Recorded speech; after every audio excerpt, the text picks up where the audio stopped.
नाज़रीन आदाब, आप देख रहे हैं प्रोग्राम हेल्थ और हम, और मैं हूं आपकी मेज़बान हफ्सा खान। हेल्थ और हम महज एक प्रोग्राम ही नहीं बल्कि एक ऐसा प्लेटफॉर्म है जहां आप सेहत से जुड़ी अहम मालूमात सिंपल लैंग्वेज में हासिल कर सकते हैं। अक्सर हम अपनी सेहत की बात करते वक्त दिल, वेट या स्किन पर ज़्यादा ध्यान देते हैं, लेकिन दांतों और मसूड़ों की सेहत को नज़रअंदाज कर देते हैं। खासकर ख़वातीन के लिए डेंटल हेल्थ बहुत ज़रूरी होती है, क्योंकि हार्मोनल चेंजेस जैसे प्यूबर्टी, प्रेगनेंसी, पीरियड्स और मेनोपॉज सीधा मुंह की सेहत पर असर डालते हैं। गम, ब्लीडिंग, कैविटीज़, बैड ब्रीथ या टीथ सेंसिटिविटी सिर्फ छोटे प्रॉब्लम्स ही नहीं होते, बल्कि ये ओवरऑल हेल्थ से जुड़े हो सकते हैं।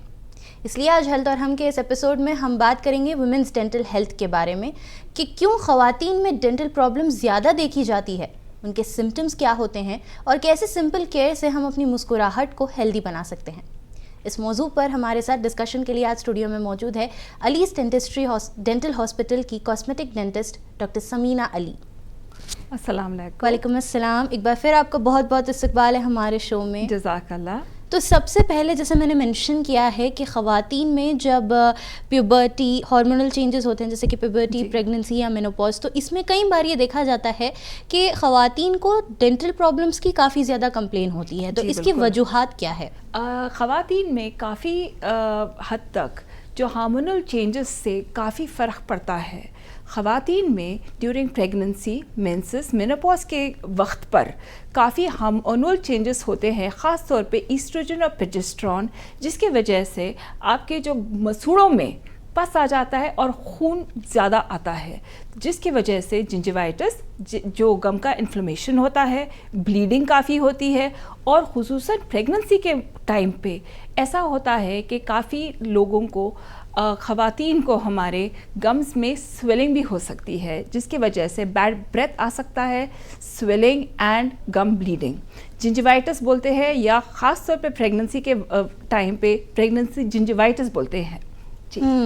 अब ये जब हार्मोनल चेंजेस होते हैं तो इसकी वजह से ओवरऑल हेल्थ पर क्या असर पड़ता है एक लेडी की बॉडी पे, आप वो बताइए। ख़वातीन पहले से ऐसे हार्मोनल चेंजेस के टाइम पे दौरान, जैसे कि प्रेगनेंसी के दौरान, उनकी हालात जो ख़ासकर उनकी फ़िज़िकल हेल्थ थोड़ा कमज़ोर हो जाता है।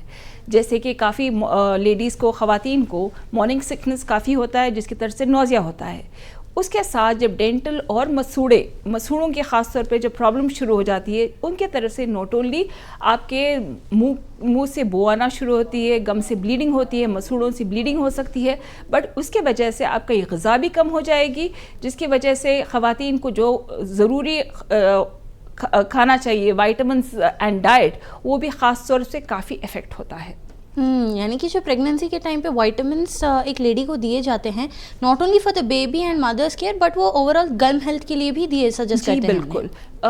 जो प्रीनेटल विटामिन्स जो देते हैं प्रेगनेंसी के टाइम पे, जैसे कि फॉलिक एसिड, मल्टीविटामिन्स, खास तौर पे vitamin C, not only will they impact a women's overall health, आपकी पूरी बॉडी पे असर होगा, बेबी पे खास तौर पे असर होगा, बट आपके डेंटल हेल्थ पे भी उसका काफ़ी फ़र्क पड़ेगा। बिकॉज जो हार्मोनल चेंजेस है, जैसे स्पेशली प्रेगनेंसी, मेंसेस और आपके इवन मेनोपॉज के वजह से ईस्ट्रोजन एंड प्रोजेस्टेरोन हार्मोन्स काफ़ी इंक्रीज़ हो जाते हैं, जिसकी वजह से आपके मसूड़ों में काफ़ी तब्दीलियाँ आते हैं, काफ़ी आपका जो ब्लड सर्कुलेशन बढ़ जाता है, जिसकी वजह से ब्लीडिंग हो सकता है। और इसका इम्पैक्ट पस आने की वजह से आप जो खुराक खा रहे हैं उसके अंदर आपकी बॉडी में जाएगा, और उससे काफ़ी हानिकारक या नुकसानदेह हो सकता है for the not only the mother but also for the baby. अब प्रेगनेंसी गम डिजीज़ जो बोलते हैं, क्या वो सच में एक वुमेन में होता है या सिर्फ वो रेगुलर गम प्रॉब्लम्स ही होते हैं? जी बिल्कुल। प्रेगनेंसी में एक ख़ास तौर से प्रॉब्लम होता है called pregnancy gingivitis, that is जैसे मैंने अभी बोला है, due to oestrogen and progesterone जो हार्मोन्स है जो इंक्रीज़ होते हैं, उससे गम ब्लीडिंग हो सकती है। ये अगर टाइम पे अगर नहीं रोके तो ये जाकर प्रेगनेंसी एप्यूलिस या प्रेगनेंसी ट्यूमर, दैट इज़ एक स्वेलिंग गम्स में, वो उसमें तब्दील हो जा सकता है बढ़ के, जिससे काफ़ी हद तक ब्लीडिंग होगी और आपके ओवरऑल सेहत पे असर पड़ेगा। तो इसलिए ज़रूरी है, care is very important pregnancy के दौरान। In order to prevent that, जो हमको करना चाहिए, एक तो ये है कि सॉफ्ट ब्रश यूज़ करें, सॉफ्ट ब्रिसल्स वाला। गम्स के ख़ास तौर पे जो टूथपेस्ट है, जैसे आपके सेंसोडाइन फॉर गम्स या पैराडोंटेक्स, दिस इज़ वेरी इंपॉर्टेंट। उसके अलावा माउथ वॉश यूज़ करना बहुत ज़रूरी है। क्लोरहेक्सिडीन माउथ वॉश जो आपके एनी फार्मेसी या आपके मेडिकल स्टोर पे मिल जाएगा, आपके mouth wash, anti plaque mouth wash, वो दिन में 2 से 3 बार यूज़ करना बहुत ज़रूरी है, ख़ास तौर पे प्रेगनेंसी के दौरान, बिकॉज़ इसका जो है ख़ास तौर पे प्रेगनेंसी में मसूड़ों पे, बट जो आपका अगर पस है अंदर बॉडी में जाता है, नॉट ओनली ये हानिकारक या नुकसानदेह है माँ के लिए, बट इवन अंदर पलने वाले बच्चे के लिए भी ख़ास तौर से बहुत नुकसानदेह है। यानी कि अगर लेडीज़ अपने ओरल केयर पे ध्यान ना दें तो ये सिर्फ मदर ही नहीं, बेबी पर भी इफेक्ट पड़ सकता है। बिल्कुल, अगर जो सपोज सही टाइम पे सही आमतौर पे जो वाइटामिन देते हैं, अगर वाइटामिन जैसे कि folic acid, calcium, vitamin C अगर माँ के पास अगर डेफिशिएंट है तो वही अंदर जाकर बेबी को, पलने वाले बेबी पर भी ख़ास तौर पे बहुत असर पड़ेगा, जिससे बच्चों के जो है बेबीज़ के दांत पे काफ़ी असर पड़ेगा। जो किस्म से बच्चा का डेवलपमेंट होना चाहिए वो नहीं होगा। नॉट ओनली दैट, ख़ास तौर पे आयोडीन, अगर आयोडीन की भी अगर कमी है, आयोडीन उससे भी बच्चे के ख़ास तौर पे बच्चे पे, पढ़ने वाले बच्चे पर काफ़ी फ़र्क पड़ेगा। अब प्रेगनेंसी के दौरान फॉर एग्जांपल अगर हम ले लें कि किसी लेडी को अपने दांत की स्केलिंग कराना है या फिलिंग कराना है या डेंटल एक्सरेज कराना है, तो कई बार वो लोग डरते हैं कि शायद हो सकता है कि ये प्रेगनेंसी में कॉम्प्लिकेशंस लेकर आए, तो ऐसी डरने वाली कोई बात है इसमें या रेगुलर चेकअप्स के साथ हम जा सकते हैं? जी, पहले तो मैं ये बता दूँ, ये बहुत अच्छा क्वेश्चन है, क्योंकि काफ़ी ख़वातीन प्रेगनेंसी के दौरान डरती हैं डेंटल क्लिनिक जाने। मेरा आपसे यही मशवरा है कि please do not consider it to be harmful. बिल्कुल डरने की बात नहीं है, वरना हम लोग खुद ही रेकमेंड नहीं करते। इट इज़ इनफैक्ट बहुत ज़रूरी है कि एक लेडी जो प्रेग्नेंट हो टाइमली क्लीनिंग करवाए, फिलिंग्स करवाए, क्योंकि हम नहीं चाह रहे आगे चल के वो बढ़कर प्रेगनेंसी के दौरान कोई कॉम्प्लिकेशंस कॉज करे। एहतियात बरतना ज़रूरी है। एक्सरेज के टाइम पे जो एक्सरेज ज़रूरी है वही ले, एंड लेड शील्ड, हम लोग लेड शील्ड या लेड एप्रन एक वुमन को पहना कर लेते हैं, तो बिल्कुल आपको घबराने की ज़रूरत नहीं है। In fact it is highly recommended to go in for cleanings या फिलिंग्स, जो भी है dental treatment is absolutely safe. Specially हम लोग ये करते हैं जो भी इलेक्टिव प्रोसीजर्स जो भी हम लोग पोस्टपोन कर सकते हैं, सेकेंड ट्राइमेस्टर जो वुमेन का होता है, दैट इज़ 4 से 6 महीने तक एब्सोल्युटली सेफ है। तो जब जो भी ट्रीटमेंट्स है, इट इज़ इम्पॉर्टेंट, आप जो भी ट्रीटमेंट्स है जब वो दौरान अगर करवा दिए तो आगे चल के जब आपका टर्म नज़दीक है आपको कोई इमरजेंसी ना हो। तो मेरा यही मशवरा है, जो ट्रीटमेंट है टाइम पे करवा दीजिए, सो दैट आगे चल के कोई इमरजेंसी आपके टर्म के नज़दीक ना हो। अब कई बार ख़वातीन की ये कंप्लेन होती है कि उनकी बॉडी में कैल्शियम की कमी या विटामिन डी की कमी नज़र आती है, तो इस वजह से बॉडी के वेरियस ऑर्गन्स तो अफेक्ट होते ही हैं। अब क्या ये विटामिन डी या कैल्शियम की कमी टीथ और उनके गम्स पे भी अलग से कुछ ऐसा असर करती है या नहीं? बिल्कुल। ख़वातीन, खुसूसन हमारे इंडियन ख़वातीन, क्योंकि हम लोग को विटामिन डी का एक्सपोजर काफ़ी नहीं होता है कैल्शियम की कमी से, आम तौर पे हमारे इंडियन विमेन जो है उनके कैल्शियम और विटामिन डी लेवल्स काफ़ी कम होते हैं कंपेयर टू वेस्टर्न वुमेन, जिसकी वजह से नॉट ओनली आपके दांत, आपकी हड्डियां भी काफ़ी कमज़ोर होंगे। इसलिए इट इज़ वेरी इम्पॉर्टेंट कि आप सप्लीमेंट्स लिए, नॉट ओनली आप कैल्शियम सप्लीमेंट्स लिए बट विटामिन डी के भी सप्लीमेंट्स लिए, वरना आगे चल के नॉट ओनली आपके दांत और आपके मसूड़ों पे फ़र्क पड़ेगा, आपके हड्डियों पे भी फ़र्क पड़ेगा। अब यहाँ पे मैं हमारे पिछले एपिसोड की एक समरी वापस से दोहराना चाहूँगी हमारे व्यूअर्स के लिए भी, कि पिछले एपिसोड में हमने मैम के साथ जनरल डेंटल केयर के ताल्लुक से बात की थी। तो वहाँ पे हमने डिस्कस किया था कि मेन यूजुअली बहुत स्ट्रांगली ब्रश करते हैं, जिस वजह से गम की ब्लीडिंग नज़र आती है ऐसा, एंड मेन के लिए अलग से कोई रूटीन फॉलो करना था। अब वुमेन के लिए भी क्या सेपरेट ऐसी रूटीन है जो वो लोग फॉलो करना चाहिए अपनी डे टू डे लाइफ में? यूजुअली क्या होता है, हमारी जो ख़वातीन हैं उनके जो मसूड़े हैं एंड जो इनामल है थोड़ा सा नाजुक होता है कंपेयर टू मेन, इसलिए एहतियात बरतना बहुत ज़रूरी है। खुसूसन हमारी जो ख़वातीन हैं, इट इज़ वेरी इंपॉर्टेंट कि आप सॉफ्ट या मीडियम ब्रश यूज़ करें, या अगर इलेक्ट्रिक अगर कर रहे हैं तो सॉफ्ट या पल्सेटाइल मोड यूज़ करें, नॉट वेरी हार्ड। बहुत एग्रेसिवली ब्रश मत कीजिए, सो दैट वरना आपके इनामल पे उसका नुकसानदेह असर होगा।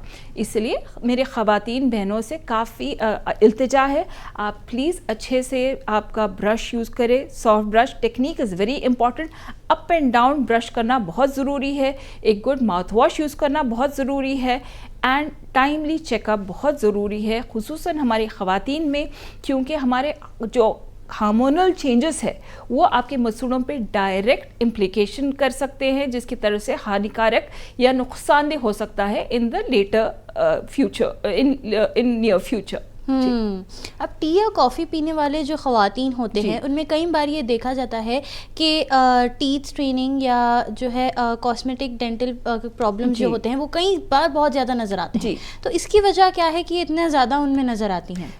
ख़वातीन, जैसे मैंने अभी बोला है आपको, ख़वातीन में जो आपका इनामल होता है it is delicate, it is not as strong as men. तो इसलिए ख़वातीन में जो आपके tea, coffee, not only tea, coffee, paan, जर्दा, उसके भी काफ़ी स्टेन्स जल्दी अपेरेंट हो जाते हैं, जिसके वजह से नॉट ओनली आपके मसूड़ों पे असर होगा, मसूड़ों से ब्लीडिंग होगी, नॉट ओनली दैट आपके टीथ में स्टेन्स होंगे, और उसके वजह से आपके जब मसूड़ों में स्वेलिंग होगी, उसके वजह से स्लोली इन नियर फ्यूचर आपके दांत हिलना शुरू होंगे, विच इज़ नॉट गुड। एक तो आपके ऊपरी तौर पे स्टेन्स अच्छे नहीं हैं, बहुत डार्क स्टेन्स दिखेंगे, जिसकी तरफ से आपकी खूबसूरती पे खलक आएगा। उसके अलावा आपके मसूड़े की हेल्थ के लिए भी बिल्कुल सही नहीं है। इसलिए in order to prevent, most important is timely oral care. Cleaning के लिए आप जाइए, 1 in 6 months is the recommended time for a professional teeth cleaning. 6 महीने में या एटलीस्ट साल में एक बार बहुत ज़रूरी है कि आप स्केलिंग, दैट इज़ आपके दांत की पूरी तरह से सफाई करें। जी, अब यहाँ पे आपने बहुत अच्छा पॉइंट ये मेंशन किया है कि टीथ स्टेनिंग यूजुअली उन ख़वातीन में नज़र आता है जो पान या जर्दा खाते हैं। ये यूजुअली हम देखते हैं कि आज के ज़माने में जो पुराने 80s to 90s या 70s to 80s के ग्रुप में जो ख़वातीन हैं वो लोग काफ़ी ज़्यादा पान कंजम्पशन में होते हैं। अब जहाँ पे आपने मेंशन किया है कि दांत हिलना स्टार्ट हो जाते हैं एंड गिर जाते हैं, तो ऐसे में कोई स्टेजेस होते हैं जो नज़र आते हैं ख़वातीन में, या डायरेक्ट सिर्फ दांत ही गिर जाते हैं? जी, इसके आपने बहुत अच्छा पॉइंट बोला है, काफ़ी स्टेजेस होते हैं। द फर्स्ट स्टेज जो होता है आपके गम्स के, जब उसके ऊपर नुकसानदेह स्टेजेस रहेंगे, फर्स्ट स्टेज ये रहेगा कि आपके दांत से मुंह से बू आना शुरू होंगी, फिर आपके दांत में मसूड़ों में ब्लीडिंग शुरू होगी। When you brush, pink brush बोलते हैं, जब आप सुबह ब्रश करेंगे आपके ब्रश जो है पिंक हो जाएगा, क्योंकि वहाँ से मसूड़ों से खून जारी होगा। फिर उसके बाद जो स्टेज है आपके मसूड़ों में सूजन आ जाएंगी, इसको हम बोलते हैं जिंजिवाइटिस। ये भी अगर these are all warning signs. अगर आप ये वार्निंग साइंस पे अगर आप इसको अरेस्ट कर लिए, अगर आप ट्रीटमेंट जारी कर दिए और अच्छे से मुकम्मल ट्रीटमेंट कर लिए, तो यहाँ पर अरेस्ट हो जाएगा। अगर ये स्टेज पे अगर आप निगलेक्ट करें, आगे चल के आपके दांत हिलना शुरू होंगे, एंड जिसका काफ़ी नॉट ओनली एक दांत पे it is like a chain reaction, एक दांत से दूसरे दांतों पे असर पड़ेगा, जिसकी वजह से आपके ओवरऑल टीथ और आपके ओवरऑल बॉडी हेल्थ पे उसका काफ़ी हानिकारक या नुकसानदेह असर होगा। यहाँ पे मैं एक छोटा सा एक रिवाइंड समरी लेकर जाना चाहूँगी हर व्यूअर के लिए, कि कई बार जब हम साइंस पढ़ते थे तो कई बार हमें ये बताया जाता था कि हमारे हर दांत का एक अलग से रोल होता है। हमारे सामने के दांतों का अलग रोल होता है, देन जो पीछे सबसे लास्ट दांत है उसका अलग रोल होता है, यहाँ तक कि चीविंग हैबिट्स भी हमें काफ़ी बार साइंस क्लासेस में बताया जाता है। तो यहाँ पे मैं एक चीज़ हर व्यूअर से, हर हमारे जो लोग देख रहे हैं, हर ख़वातीन से ये रिक्वेस्ट है कि अपने दांतों को भी एक हेल्दी रूप में मेनटेन रखिए, क्योंकि जब एक लड़की हंसती है या एक औरत हंसती है तो उसकी हंसी से ही हर कोई खिल उठता है। तो जब आपकी हंसी आप मेंटेन करोगे, जब आपके दांत हेल्दी रखोगे आप, तभी आपकी हंसी किसी और के लिए बहुत ज़्यादा एक इफेक्टिव नेचर साबित हो सकती है। एंड यहाँ पे डॉक्टर साहिबा ने भी बहुत एक अच्छा पॉइंट बोला है कि इतने सारे स्टेजेस में इतने सारे वार्निंग साइंस हमें नज़र आते हैं जिन्हें हमें इग्नोर नहीं करना चाहिए, क्योंकि ऐसा होता है जब आप वार्निंग साइंस इग्नोर करते हैं तो यूजुअली जो आउटकम आता है वो काफ़ी ज़्यादा पेनफुल होता है एंड देन इतना लेट हो जाता है कि तब तक आप उसके ऊपर कुछ कर भी नहीं सकते हैं। तो लिहाजा जब तक आपके पास टाइम है जहाँ पे आप सुधार सकते हैं अपनी हेल्थ को, जहाँ पे आपके पास मौका है कि आप अपने टीथ को बचा सकते हैं, तो वहीं पे एक स्टेप लीजिए और आगे बढ़िए।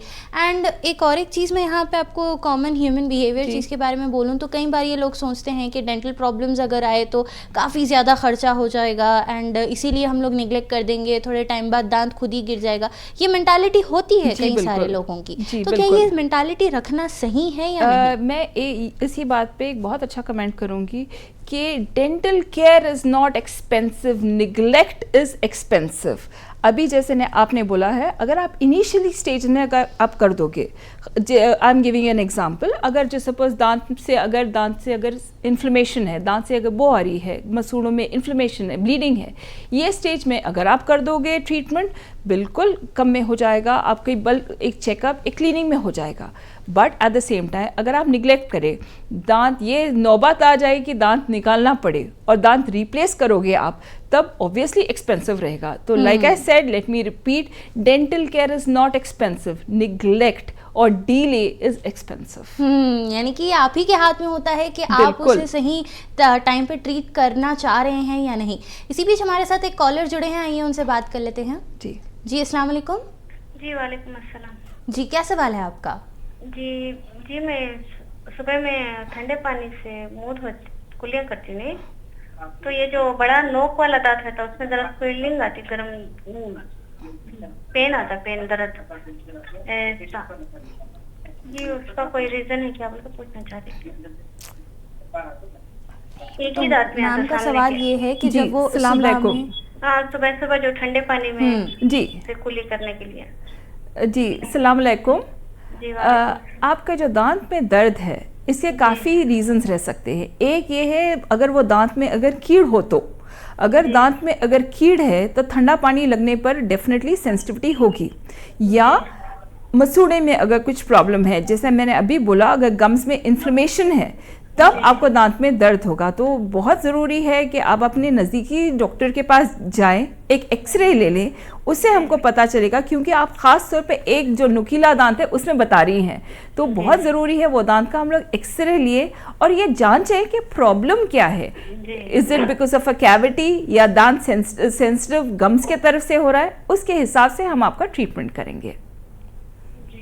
जी फिलहाल के लिए अगर आप चाहें तो एक ऑइंटमेंट है हेक्सीजेल जो आप यूज कर सकते हैं। जी मैं ये दांत को खट्टापन, जो इमली का खट्टा या नींबू का खट्टा लगा तो भी दर्द होते हैं। जी आपका ये एक दांत है या पूरे दांत है? ये नींबू का खट्टा, इमली का खट्टा लगा तो पूरे होते दर्द। जी वो एनामल थिन होने की वजह से होता है, क्योंकि इमली का खट्टा, नींबू का जो खट्टा होता है उसमें एसिड होता है। ये acid it causes sensitivity of the teeth. तो ऐसे टाइम पे बहुत ज़रूरी है, एक तो आप जितना हो सके आपका एसिड कंजम्पशन थोड़ा कम करें, और थर्मोसील अरे या सेंसोडाइन टूथपेस्ट जो एंटी सेंसिटिविटी है वो यूज़ करें। ये जब टूथपेस्ट आप यूज़ करते हैं बहुत ज़रूरी है लगाकर थोड़ी देर छोड़ दें बिफोर ब्रशिंग इट ऑफ। फिर भी अगर कम नहीं हुआ, it is very important that आप निगलेक्ट ना करें और आपके नज़दीकी डेंटिस्ट से मिले। अब हम वापस से हमारे सवाल की तरफ बढ़ेंगे कि यहाँ पे टूथपेस्ट का आपने बहुत अच्छा एक टॉपिक निकाला है। तो प्रेगनेंसी या मेनोपॉज के टाइम पे कोई ऐसे स्पेसिफिक टूथब्रश या टूथपेस्ट आप ख़वातीन को सजेस्ट करते हैं, या वो नॉर्मल टूथब्रश एंड टूथपेस्ट से अपना हेल्थ केयर कर सकते हैं, या ये बहुत अच्छा सवाल है। ख़ास तौर पे हमारी जब ख़वातीन प्रेग्नेंट है तब मैंने जैसा बोला था, थोड़े हार्मोन्स है, प्रोजेस्टेरोन, एस्ट्रोजन, ये आपके गम्स को कमज़ोर करते हैं। इसलिए बहुत ज़रूरी है कि आप ये टाइम पे एहतियात बरतें और आप जो है ऐसा टूथपेस्ट यूज़ करें which is protecting your teeth and your gums. Parodontax या सेंसोडाइन या सेंसोफॉर्म ऐसे टूथपेस्ट है, या एनी टूथपेस्ट जो आपके मसूड़ों के लिए यूज़फुल है वो आप यूज़ करें, क्योंकि प्रेगनेंसी में जो मेन आपके इफ़ेक्ट होते हैं आपके गम्स है। इसलिए बहुत ज़रूरी है कि आप एहतियात करें आपके गम्स का। Not only a good toothpaste, आप सॉफ्ट टूथब्रश यूज़ कीजिए और मोस्ट इम्पॉर्टेंट माउथ वॉश। इधर लिस्ट्रीन या Clohex, any chlorhexidine mouth wash use करें दिन में 2 या 3 बार, ये बहुत ज़रूरी है। इफ़ नॉट एटलीस्ट आप अगर उतना अगर नहीं है, एटलीस्ट आप थोड़ा नमक के पानी में कुनकुना गरारा कीजिए, ये आपके मसूड़ों के लिए बहुत अच्छा रहेगा। अब जो डेंटल टर्म में एक टर्म है ऑस्टियोपोरोसिस जी, तो ये क्या वुमेन में टीथ मोबिलिटी या उनके गम हेल्थ पे कोई इसका कनेक्शन है जी, या बिल्कुल। नहीं, आप वो हमें बताइए। ऑस्टियोपोरोसिस जो होगा, इससे एक कंडीशन है जहां आपके गम्स से ज़्यादा आपके जो हड्डियां हैं वो कमज़ोर हो जाएंगी, खोखली हो जाएंगी, और आपके इसका असर आपके टीथ और आपके गम्स पे होगा। हर lady after around 40s, post menopausal women जो होते हैं after 50, they start losing calcium very rapidly. तो इसलिए बहुत ज़रूरी है for these women to take calcium या विटामिन डी सप्लीमेंट्स। जो ये नहीं लेते हैं उसके वजह से आपके हड्डियां अंदर से खोखली होना शुरू करेंगे। This is called osteoporosis. इसका डायरेक्ट कनेक्शन आपके टीथ और आपके बोन से है, इसलिए बहुत ज़रूरी है कि prevention is better than cure. बहुत ज़रूरी है for post menopausal women after 50 कि आप कैल्शियम सप्लीमेंट्स या विटामिन डी सप्लीमेंट्स लें, इसकी बहुत ज़रूरत है। अब कई बार ख़वातीन का जो प्रेग्नेंट है स्पेशली, उनका जी। ये डर होता है कि अगर उन्हें कोई ओरल प्रॉब्लम है जी। तो ये शायद से प्री टर्म बर्थ या बच्चे के लिए कुछ लैक ऑफ डेवलपमेंट हो, तो ऐसा ये एक मिथ है या ऐसा होता है कि अगर औरत प्रेगनेंसी के दौरान ओरल हेल्थ मेंटेन ना करे जी। तो ऐसे आउटकम्स के शिकार वो बनेगी? जी बिल्कुल, ये इसकी काफ़ी एक्सटेंसिव रिसर्च है, बहुत सारा रिसर्च हुआ है ऑन दिस कि अगर एक वुमन अगर if she has any kind of infection, oral infection ख़ास तौर पे, क्योंकि आपके मुंह में अगर कोई इन्फेक्शन है, आप जो खा रहे हैं अंदर जा रहा है, नॉट ओनली दैट, या अगर कोई वाइटामिन ख़ास तौर पे आयोडीन इसकी अगर कमी है, दिस इज़ डायरेक्टली लिंक्ड, इसका डायरेक्ट कनेक्शन है विद प्री टर्म लेबर या लो बर्थ वेट या इवन प्रेगनेंसी कॉम्प्लिकेशंस। तो इसलिए usually dental health is quite neglected. आपका डेंटल हेल्थ वुमेन के हेल्थ में काफ़ी लो प्रायोरिटी लिस्ट में है, बट आप प्लीज़ ये देखिए कि आप जो भी खा रहे हैं आपके मुंह से होकर जा रहा है, तो any kind of infection there, आपकी हेल्थ और आपके बच्चे के होने वाले बच्चे की हेल्थ दोनों इससे कनेक्टेड है। इस मामले में मैं एक मेंशन करूँगी, फ्लोरोसिस। एक फ्लोरोसिस करके कंडीशन है, ये हमारे थोड़े आंध्रा एरिया स्पेशली रायलसीमा ये एरियाज़ में काफ़ी प्रेवलेंट है। यहाँ पर क्या होता है, जो आपके वाटर में फ्लोरीन का जो परसेंटेज है इंक्रीज रहेगा। इसकी वजह से not only in those areas, even हमारे हैदराबाद में अगर जो सपोज फ्लोरीन का अगर क्वांटिटी ज़्यादा या कम है, उससे बच्चे के स्केलेटल दैट इज़ हड्डियों पे और डेंटल दैट इज़ दांतों पे डायरेक्ट कनेक्शन होगा। इससे हमारे जो होने वाले बच्चे के दांत और आपके जो हड्डियां हैं बहुत कमज़ोर होंगी। स्केलेटल या डेंटल फ्लोरोसिस हो सकता है, इसलिए ये एक बहुत निगलेक्टेड टॉपिक है। बहुत ज़रूरी है कि आप फ्लोरीन का भी मेंटेन करें। जो प्रॉपर हैदराबाद में है, हमारा जो वाटर है उसमें अल्हम्दुलिल्लाह काफ़ी अच्छा फ्लोरीन का परसेंटेज है, जिससे उतना कॉमन नहीं है। बट अगर थोड़े एरियाज जहां आपका फ्लोरीन कंटेंट कम या ज़्यादा है, तब बहुत ज़रूरी है उसका आप प्रिकॉशंस ले और उसके हिसाब से आप ट्रीटमेंट करें। जी, इसी बीच एक और कॉलर हमारे साथ जुड़े हैं, आइए उनसे भी बात कर लेते हैं।